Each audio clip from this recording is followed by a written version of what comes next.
आने वाली है। ये अमेरिकन प्रेसिडेंट डोनाल्ड ट्रंप की तरफ से कहा गया है, क्योंकि लगातार ईरान ने कहा कि हम पीछे नहीं हटेंगे, जिसके बाद डोनाल्ड ट्रंप ये कह रहे हैं कि अगर ईरान पीछे नहीं हटता है तो अंजाम भुगतने के लिए तैयार रहे। और ये तो सिर्फ ट्रेलर है, क्योंकि उसके बाद जो होगा वो ईरान कभी भूल नहीं पाएगा। तो खामेनेई, उसके परिवार और कई सारे मंत्रियों की मौत के बावजूद भी फिलहाल अमेरिका रुकने का नाम नहीं ले रहा है। एक के बाद एक चेतावनी आई जा रही है सामने।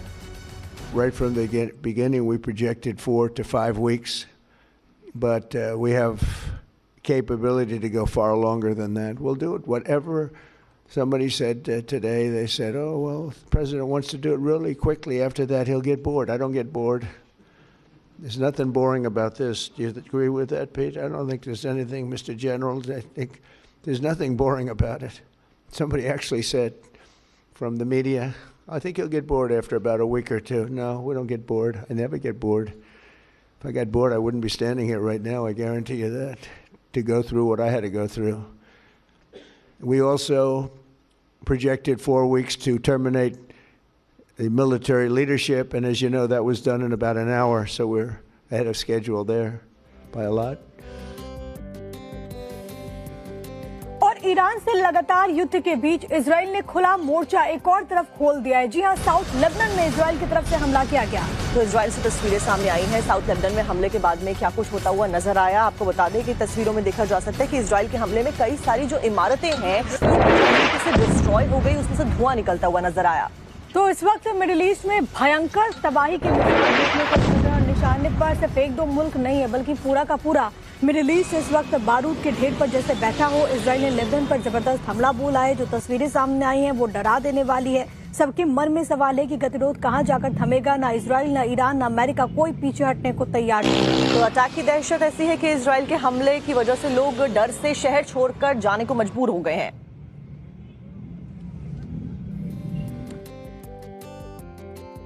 इस बीच कुवैत से खबर आपको बता दें, जहां पर अमेरिका के 3 F-15 फाइटर जेट्स के क्रैश होने की खबर है। कुवैत से रक्षा मंत्रालय ने ये पुष्टि भी कर दी है। वीडियो बकायदा सोशल मीडिया पर काफी ज्यादा वायरल है, जिसमें नजर आते हैं कि कैसे जो फाइटर जेट्स हैं उनको यहां पर मारा गया है। फाइटर जेट्स क्रैश की खबर है। अमेरिकी एयरबेस के पास क्रैश हुए हैं। रक्षा मंत्रालय जो कुवैत का है उसने इसकी पुष्टि कर दी है। 3 F-15 फाइटर्स को मार गिराया गया है। और युद्ध के बीच में इस तरह से F-15 फाइटर जेट्स का क्रैश हो जाना अमेरिका के लिए बहुत बड़ा झटका है। कुवैत के रक्षा मंत्रालय ने कहा है कि कई सारे अमेरिकी लड़ाकू विमान और भी हैं जो कि क्रैश हो गए हैं। हालांकि सभी पायलट सुरक्षित भी बताए जाते हैं। अमेरिकी न्यूज एजेंसी ये दावा कर रहा है कि अमेरिकी सेना के अड्डे के पास लड़ाकू विमान क्रैश हुआ। क्रैश के वीडियो भी सामने आए, जिसे पायलट पैराशूट से इजेक्ट होते हुए नजर आ रहा है। तो आप अंदाजा लगा सकते हैं इन तस्वीरों को देखकर और खबरों को जानने के बाद में कि किस तरीके से न केवल इजराइल, ईरान, बल्कि अमेरिका को भी खासा नुकसान इस जंग के शुरू होने के बाद उठाना पड़ रहा है। आज चौथा दिन है, बावजूद इसके जंग लगातार तेज होती हुई नजर आ रही। दोनों तरफ से एक्शन और रिएक्शन जारी है।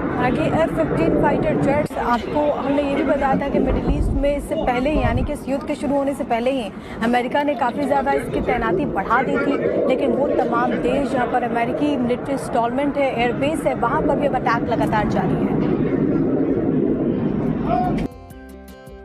और ब्रेक के बाद एक बार फिर से आपका स्वागत है फिट इंडिया का super hit bulletin. Madhya Pradesh के खजुराहो से आप देख रहे हैं हमारे साथ में। खबर आपको बताएंगे दुबई से, जहां पर एक बार फिर ईरान का हमला देखा गया। हाई राइज बिल्डिंग को अटैक किया गया है और जैसे यहाँ पर अटैक होता है उसके बाद ये तमाम जो बिल्डिंग्स थी उससे विस्फोट की आवाजें सुनाई देती हैं। वहाँ पर अफरा तफरी का माहौल हो गया। पहले भी हमने आपको तस्वीरें दिखाई थी कि कैसे दुबई में बड़े बड़े इमारतों को निशाना बनाया गया। बुर्ज खलीफा के पास भी अटैक किया गया था। अब एक और तस्वीरें सामने आ चुकी है। तो इस जंग की शुरुआत के साथ ही ईरान लगातार जो है अबू धाबी को, दुबई को टारगेट कर रहा है। एक बार फिर से तस्वीरें सामने आई है जहां पर एक बड़ी इमारत को कैसे ईरान के ड्रोन अटैक के द्वारा टारगेट किया गया, वो आप देख सकते हैं। ईरान ने दुबई के एयरपोर्ट से लेकर वर्ल्ड फेमस बुर्ज खलीफा को भी निशाना बनाया था। और अब एक बार फिर से दुबई पर ड्रोन से हमला किया गया है। ये गगनचुंबी इमारतें जिन पर हमला बोला गया।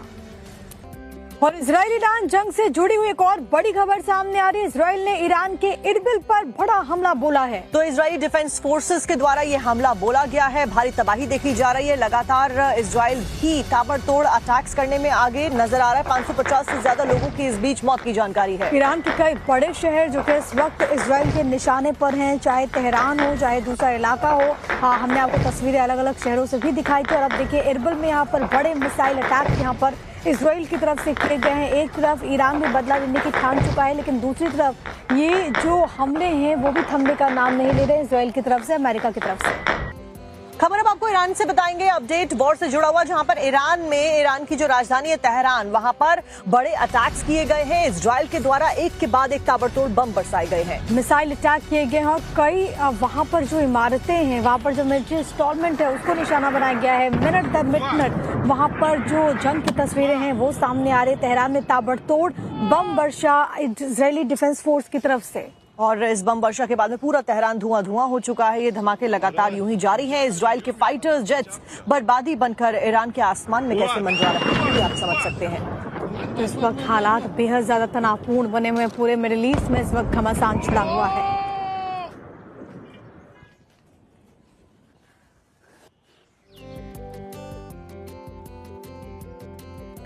तो इजराइल ईरान के बीच की जो जंग है वो अब चौथे दिन में पहुंच चुकी है। तो वहीं अब इस युद्ध को लेकर के प्रधानमंत्री नरेंद्र मोदी का एक बड़ा बयान सामने आया। प्रधानमंत्री नरेंद्र मोदी ने इस पूरे घटनाक्रम के ऊपर चिंता जाहिर करते हुए डायलॉग डिप्लोमेसी की बात कही है, और क्या कुछ कहा गया है उनके द्वारा, आप सुनिए।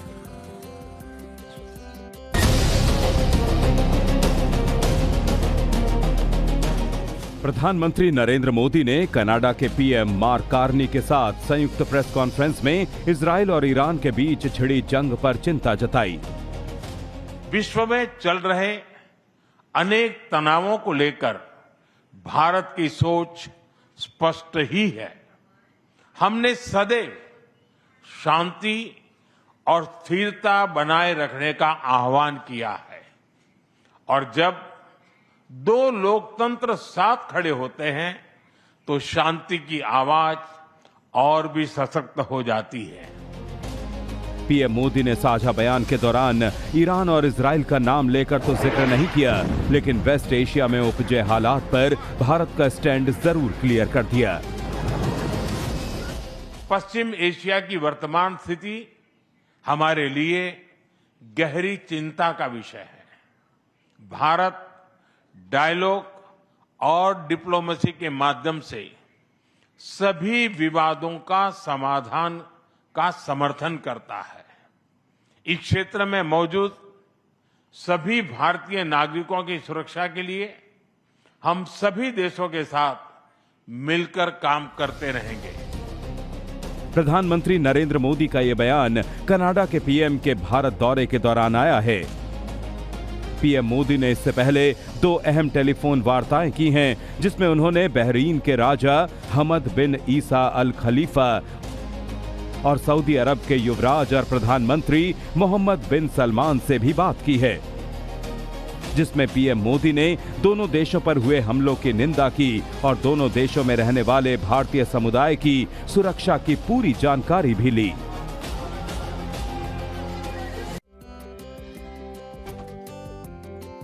तो अमेरिका और इजराइल लगातार ईरान पर हमले बोल रहे हैं, जिस वजह से ईरान में पूरी तबाही मची हुई है। ईरान बर्बादी के कगार पर है। तो वहीं दूसरी तरफ अमेरिकी राष्ट्रपति डोनाल्ड ट्रंप कह रहे हैं कि तो सिर्फ शुरुआत है। अमेरिकी राष्ट्रपति डोनाल्ड ट्रंप ने कह दिया है कि अभी तो ईरान में तबाही की लहर आना बाकी है।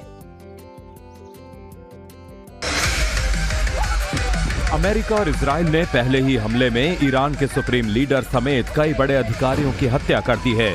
अमेरिका और इजरायली हमलों से पूरे ईरान में तबाही मची हुई है। रिपोर्ट्स के मुताबिक ईरान में अब तक करीब 550 से ज्यादा लोगों की मौत हो चुकी है। और इतना सब होने के बावजूद अमेरिकी राष्ट्रपति ट्रंप का कहना है कि सेना ईरान के ऊपर जबरदस्त हमले कर रही है, लेकिन अभी असली हमलों की लहर आना बाकी है और अमेरिकी सेना इससे कहीं ज्यादा समय तक लड़ने की काबिलियत रखती है।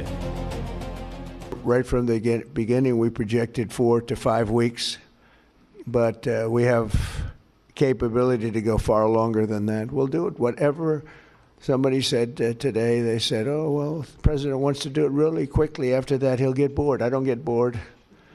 There's nothing boring about this. Do you agree with that, Pete? I don't think there's anything, Mr. General. I think there's nothing boring about it. Somebody actually said from the media, I think he'll get bored after about a week or two. No, we don't get bored. I never get bored. If I got bored, I wouldn't be standing here right now. I guarantee you that. राष्ट्रपति Trump का कहना है कि America और उसके साथियों ने Iran के खिलाफ ऑपरेशन एपिक फ्यूरी लॉन्च किया था और दुनिया ने इससे पहले ऐसा हमला नहीं देखा था।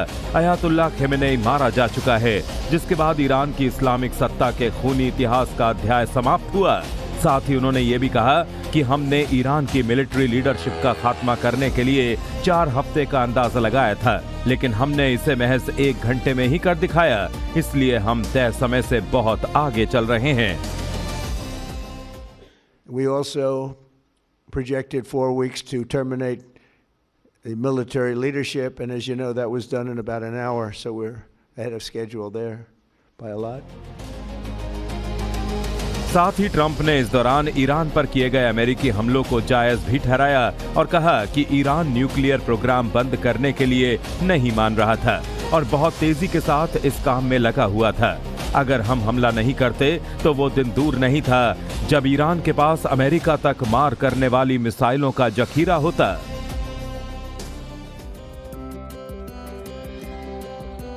ईरान और इजराइल के बीच में शुरू हुई जंग का आज चौथा दिन है। अब इन 4 दिनों में दोनों ही देशों की तरफ से इतनी ज्यादा बमबारी हुई है कि कई सारे जो शहर हैं वो खंडहर में तब्दील हो गए हैं। लेकिन जंग के 3वें दिन इजराइल पर ईरान ने इतनी ज्यादा बम वर्षा कर दी कि खुद वहां के प्राइम मिनिस्टर बेंजामिन नेतन्याहू को सामने आना पड़ा और ऑपरेशन रोरिंग लायंस को लेकर के जवाब देना पड़ा।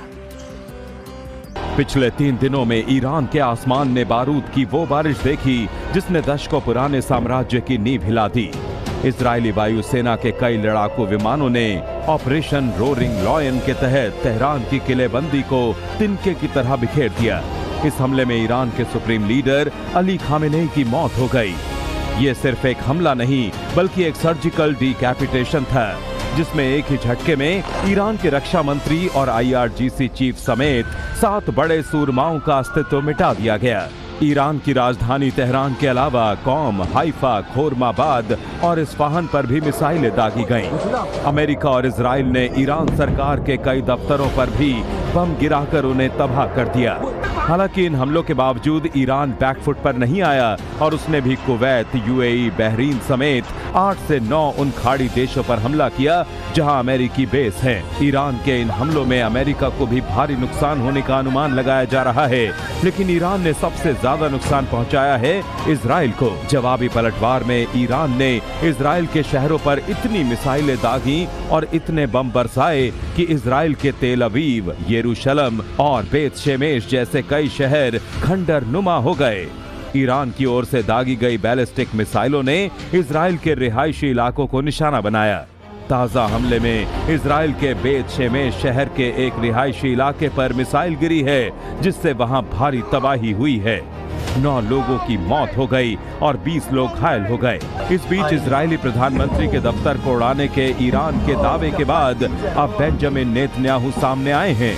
उन्होंने मिसाइल हमले के स्थल का दौरा किया, साथ ही अमेरिकी राष्ट्रपति डोनाल्ड ट्रंप का शुक्रिया भी अदा किया।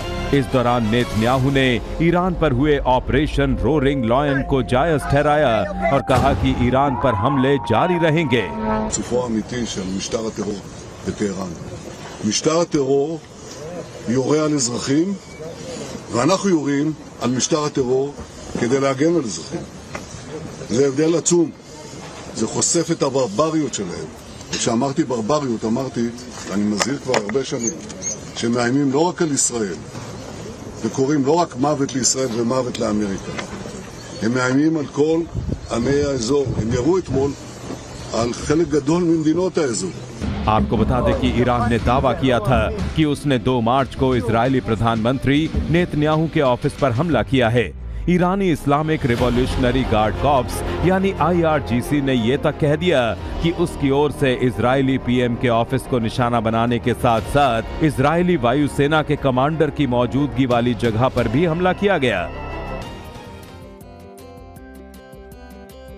और इसी बीच एक और बड़ी खबर है कुवैत से, जहां पर अमेरिका के 3 F-15 फाइटर जेट क्रैश हुए हैं। ड्रोन हमला जो कि लगातार जारी है, मिसाइल से हमला लगातार जारी है और इसी कड़ी में खबर है कि अमेरिकी एयरबेस पे लगातार अटैक ईरान कर रहा है। F-15 फाइटर जेट्स को मार गिराया गया। F-15 फाइटर जेट्स के गिरने की वजह से अमेरिका को खासा नुकसान यहाँ पर हुआ है। कुवैत के रक्षा मंत्रालय ने कहा है कि कई सारे अमेरिकी लड़ाकू विमान क्रैश हो गए। हालांकि सभी पायलट सुरक्षित बताए जा रहे हैं। अमेरिकी न्यूज एजेंसी ने भी यहाँ पर यह दावा किया है कि अमेरिकी सेना के एक अड्डे के पास में लड़ाकू विमान क्रैश हुआ है। वहीं क्रैश की वीडियो भी सामने आया है जिसमें पायलट पैराशूट से निकलता हुआ देखा जा रहा है।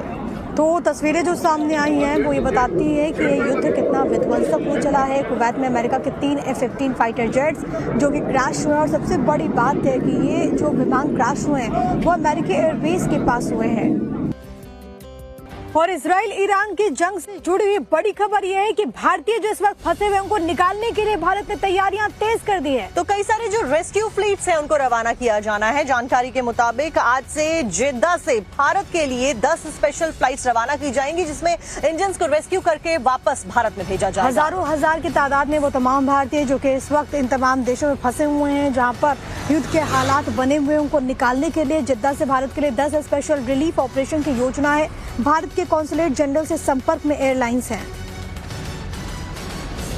इजराइल और अमेरिका की ईरान पर संयुक्त कार्रवाई से मिडिल ईस्ट में तनाव बना हुआ है और लगातार हमलों के चलते कई देशों में फ्लाइट्स की उड़ानों पर रोक लगा दी गई है। ऐसे में ईरान समेत कई देशों में भारतीय भी फंसे हुए हैं जिनकी वतन वापसी के लिए भारत ने तैयारियां तेज कर दी हैं।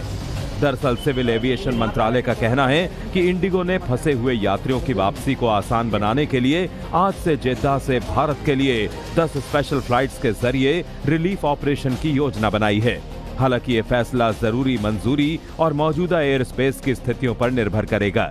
जानकारी के मुताबिक इंडिगो यात्रियों के लिए जेद्दा में भारत के कॉन्सुलेट जनरल के साथ सहयोग कर रहा है और साथ ही भारत और खाड़ी इलाके के बीच चलने वाली एयरलाइंस भी ऑपरेशनल और एयर स्पेस की शर्तों के आधार पर सीमित ऑपरेशन को अंजाम दे रही हैं। इसके अलावा सरकार ने भी यात्रियों की सुविधा के लिए हेल्पलाइन नंबर जारी किए हैं। साथ ही सभी एयरलाइंस को यात्रियों के साथ ट्रांसपेरेंट कम्युनिकेशन बनाए रखने और रिफंड, रीशेड्यूलिंग और यात्री सहायता से जुड़ी रेगुलेटरी जरूरतों का पालन करने की सलाह दी गई है। एक तरफ इजराइल और ईरान के बीच में जंग लगातार जारी है, वहीं दूसरी तरफ भारत के द्वारा ये कहा गया है कि 5 नए S-400 डिफेंस सिस्टम भारत के द्वारा खरीदे जाने हैं। वायुसेना की तरफ से जो प्रस्ताव था उसको रक्षा मंत्रालय ने मंजूर कर लिया है और अब रूस के साथ इसको लेकर के चर्चा, नया टेंडर जारी होगा। सबसे बड़ी बात है कि किस तरीके से लगातार जो एयर डिफेंस सिस्टम है उसको मजबूत किया जा रहा है।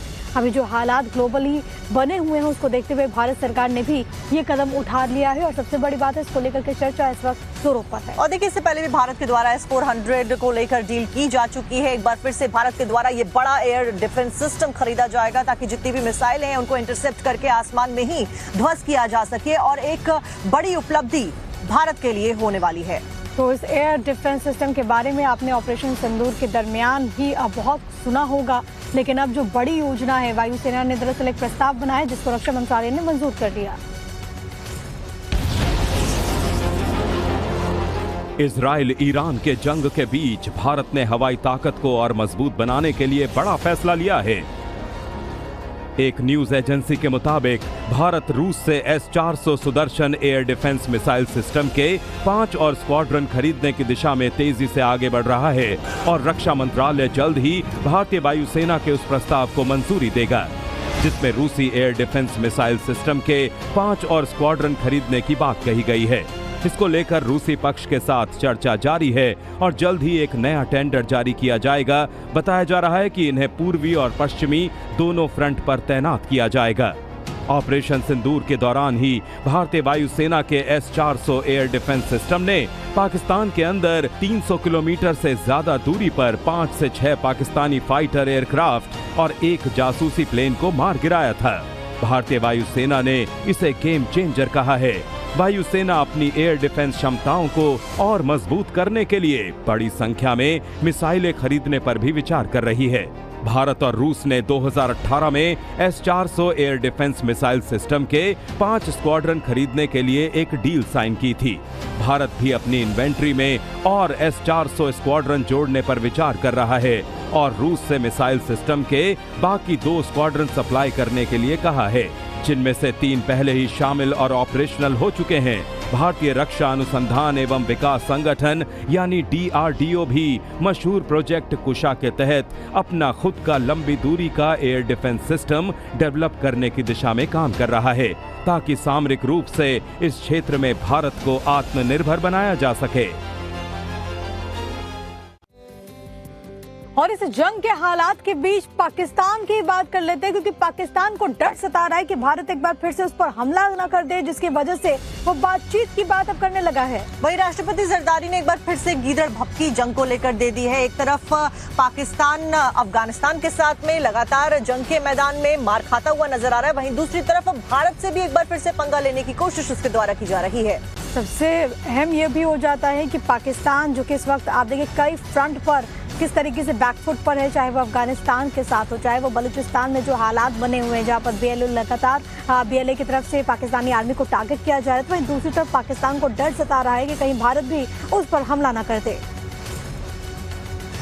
पाकिस्तान राष्ट्रपति आसिफ अली जरदारी ने पाकिस्तानी संसद में संबोधन के दौरान भारत पर युद्ध की तैयारी करने का अनर्गल आरोप लगाया। जरदारी ने एक तरफ तो हमले के डर को देखते हुए भारत से बातचीत का राग अलापा, वहीं दूसरी तरफ प्रेसिडेंट जरदारी हेकड़ी दिखाने से भी बाज नहीं आए। पीएम शहबाज शरीफ और फील्ड मार्शल असीम मुनीर के नक्शे कदम पर चलते हुए भारत को पाकिस्तान के परमाणु शक्ति होने की गीदड़ भभकी भी दी। बतौर राष्ट्रपति जरदारी 9वीं बार नेशनल असेंबली के संयुक्त सत्र को संबोधित करने पहुंचे थे। शांति का राग अलापते हुए राष्ट्रपति अपने आवाम को खुश और गुमराह करने के लिए अपने पूरे भाषण में झूठ पर झूठ बोलते रहे। पूरी दुनिया जानती है कि ऑपरेशन सिंदूर में भारत ने पाकिस्तान को चारों खाने चित कर दिया था। उसके बाद एयरबेस को धुआं धुआं कर दिया गया था। वहीं अफगानिस्तान के हाथों भी मुनीर की सेना तालिबान के लड़ाकों से पिट चुकी है, लेकिन इसके बावजूद पाकिस्तानी प्रेसिडेंट पीछे नहीं रहे। गौर करने वाली बात यह रही कि जरदारी अपनी भड़ास निकालते रहे और उधर विपक्ष उनके खिलाफ नारे लगाता रहा। गो जरदारी गो और खान को रिहा करो के नारों से पाकिस्तानी संसद गूंजती रही। एक तरफ ईरान, इजराइल और अमेरिका का वॉर फ्रंट दुनिया में खुला हुआ है, तो वहीं दूसरी तरफ पाकिस्तान और अफगानिस्तान के बीच में भी जंग का मैदान खुला हुआ है। दोनों ही देशों के बीच में बमबारी 6 दिनों से ज्यादा के वक्त से जारी है। इधर अफगानिस्तान ने एक दावा कर दिया है कि ऑपरेशन सिंदूर के दौरान पाकिस्तान के जिस एयरबेस पर भारत ने हमला बोला था, वो एक बार फिर से थर्रा उठा है। आप देखिए रिपोर्ट। पाकिस्तान और अफगानिस्तान के बीच की जंग अब उस मुहाने पर पहुंच चुकी है जहां तय हो जाएगा कि कौन किस पर भारी है। दोनों देशों के बीच अस्थिरता का माहौल अब छठे दिन भी लगातार जारी है। पाकिस्तान के सैन्य ठिकाने अफगान लड़ाकों के निशाने पर हैं, जिन्हें टारगेट कर मिट्टी में मिलाने का काम अफगानिस्तानी सेना लगातार कर रही है। और जिस जंग का ऐलान पाकिस्तान की तरफ से हुआ था, अब उसका खात्मा अफगान लड़के करते दिख रहे हैं। जिस तरह से डुरंड लाइन यानी पाकिस्तान अफगानिस्तान बॉर्डर पर दोनों देश अटैक पोजीशन में हैं और लगातार गोलीबारी जारी है, उसे देखकर लगता है कि अफगानिस्तान का मैसेज लाउड एंड क्लियर है कि पाकिस्तान चाहे जितनी एयर स्ट्राइक कर ले, अफगानिस्तान ना पीछे हटने वाला है और ना ही हार मानने वाला है। हालांकि अब तक की जंग में दोनों देशों का कहना है कि उनकी सेनाएं सीमा पार एक दूसरे की चौकियों को निशाना बनाने में कामयाब रही हैं। पाकिस्तान के इस्लामाबाद और कराची तक अफगानिस्तान के ड्रोन तबाही मचा रहे हैं और अफगानिस्तान ने यह दिखा दिया है कि भले ही पाकिस्तान के पास परमाणु हथियार हों, लेकिन जंग में फतह कैसे हासिल करनी है, ये अफगानिस्तान की सेना बखूबी जानती है। अफगानिस्तान का दावा है कि उसने पाकिस्तान के टैंक को नेस्त नाबूद कर दिया है और न सिर्फ रावलपिंडी का नूर खान एयरबेस बल्कि क्वेटा में 12वीं कोर मुख्यालय भी अफगानिस्तानी सेना के हमले से दहल चुका है। और अब इस युद्ध का अंत क्या होगा ये तो आने वाला वक्त ही बताएगा, लेकिन अब तक की जंग में अफगानिस्तानी सेना ने पाकिस्तान को छलनी छलनी कर दिया है। तेज होती की नजर आ रही, दोनों तरफ से एक्शन और रिएक्शन जारी है। आगे F-15 फाइटर जेट्स, आपको हमने ये भी बताया था कि मिडिल ईस्ट में इससे पहले ही यानी कि इस युद्ध के शुरू होने से पहले ही अमेरिका ने काफ़ी ज़्यादा इसकी तैनाती बढ़ा दी थी, लेकिन वो तमाम देश जहां पर अमेरिकी मिलिट्री इंस्टॉलमेंट है, एयरबेस है, वहां पर भी अब अटैक लगातार जारी है। और ब्रेक के बाद एक बार फिर से आपका स्वागत है फिट इंडिया का super hit bulletin. Madhya Pradesh के खजुराहो से आप देख रहे हैं हमारे साथ में खबर आपको बताएंगे दुबई से, जहां पर एक बार फिर ईरान का हमला देखा गया। हाई राइज बिल्डिंग को अटैक किया गया है और जैसे यहाँ पर अटैक होता है उसके बाद ये तमाम जो बिल्डिंग्स थी उससे विस्फोट की आवाजें सुनाई देती हैं। वहाँ पर अफरा तफरी का माहौल हो गया। पहले भी हमने आपको तस्वीरें दिखाई थी कि कैसे दुबई में बड़े बड़े इमारतों को निशाना बनाया गया। बुर्ज खलीफा के पास भी अटैक किया गया था। अब एक और तस्वीरें सामने आ चुकी है। तो इस जंग की शुरुआत के साथ ही ईरान लगातार जो है अबू धाबी को, दुबई को टारगेट कर रहा है। एक बार फिर से तस्वीरें सामने आई है जहां पर एक बड़ी इमारत को कैसे ईरान के ड्रोन अटैक के द्वारा टारगेट किया गया, वो आप देख सकते हैं। ईरान ने दुबई के एयरपोर्ट से लेकर वर्ल्ड फेमस बुर्ज खलीफा को भी निशाना बनाया था और अब एक बार फिर से दुबई पर ड्रोन से हमला किया गया है। ये गगनचुंबी इमारतें जिन पर हमला बोला गया। और इजराइल ईरान जंग से जुड़ी हुई एक और बड़ी खबर सामने आ रही है। इजराइल ने ईरान के इरबिल पर बड़ा हमला बोला है। तो इजरायली डिफेंस फोर्सेस के द्वारा ये हमला बोला गया है। भारी तबाही देखी जा रही है। लगातार इजराइल भी ताबड़तोड़ अटैक्स करने में आगे नजर आ रहा है। 550 से ज्यादा लोगों की इस बीच मौत की जानकारी है। ईरान के कई बड़े शहर जो कि इस वक्त इजराइल के निशाने पर हैं, चाहे तेहरान हो चाहे दूसरा इलाका हो। हमने आपको तस्वीरें अलग अलग शहरों से भी दिखाई थी। और अब देखिए इरबिल में यहाँ पर बड़े मिसाइल अटैक यहाँ पर इजराइल की तरफ से किए गए हैं। एक तरफ ईरान भी बदला लेने की ठान चुका है, लेकिन दूसरी तरफ ये जो हमले हैं वो भी थमने का नाम नहीं ले रहे इजराइल की तरफ से, अमेरिका की तरफ से।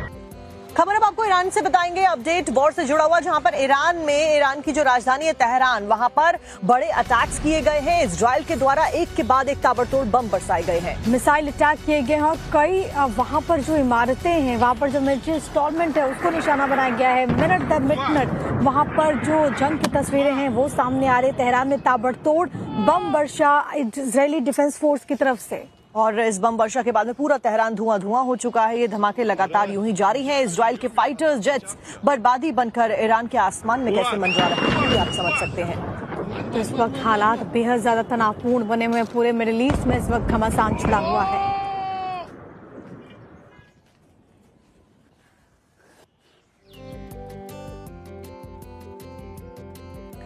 तो इजराइल ईरान के बीच की जो जंग है वो अब चौथे दिन में पहुंच चुकी है। तो वहीं अब इस युद्ध को लेकर के प्रधानमंत्री नरेंद्र मोदी का एक बड़ा बयान सामने आया। प्रधानमंत्री नरेंद्र मोदी ने इस पूरे घटनाक्रम के ऊपर चिंता जाहिर करते हुए डायलॉग डिप्लोमेसी की बात कही है। और क्या कुछ कहा गया है उनके द्वारा, आप सुनिए।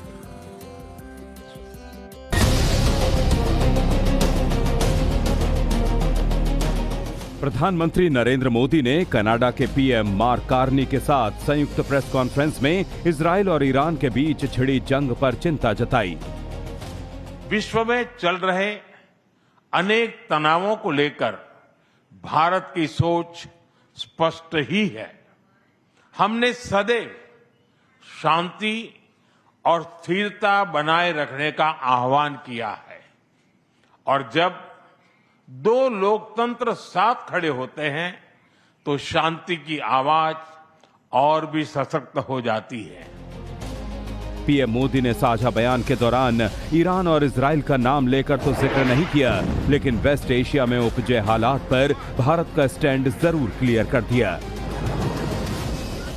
पश्चिम एशिया की वर्तमान स्थिति हमारे लिए गहरी चिंता का विषय है। भारत डायलॉग और डिप्लोमेसी के माध्यम से सभी विवादों का समाधान का समर्थन करता है। इस क्षेत्र में मौजूद सभी भारतीय नागरिकों की सुरक्षा के लिए हम सभी देशों के साथ मिलकर काम करते रहेंगे। प्रधानमंत्री नरेंद्र मोदी का यह बयान कनाडा के पीएम के भारत दौरे के दौरान आया है। पीएम मोदी ने इससे पहले 2 अहम टेलीफोन वार्ताएं की हैं, जिसमें उन्होंने बहरीन के राजा हमद बिन ईसा अल खलीफा और सऊदी अरब के युवराज और प्रधानमंत्री मोहम्मद बिन सलमान से भी बात की है, जिसमें पीएम मोदी ने दोनों देशों पर हुए हमलों की निंदा की और दोनों देशों में रहने वाले भारतीय समुदाय की सुरक्षा की पूरी जानकारी भी ली।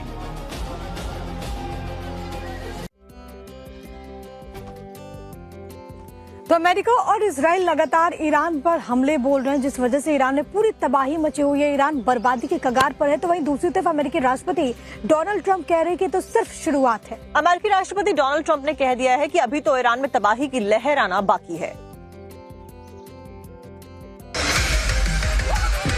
अमेरिका और इजराइल ने पहले ही हमले में ईरान के सुप्रीम लीडर समेत कई बड़े अधिकारियों की हत्या कर दी है।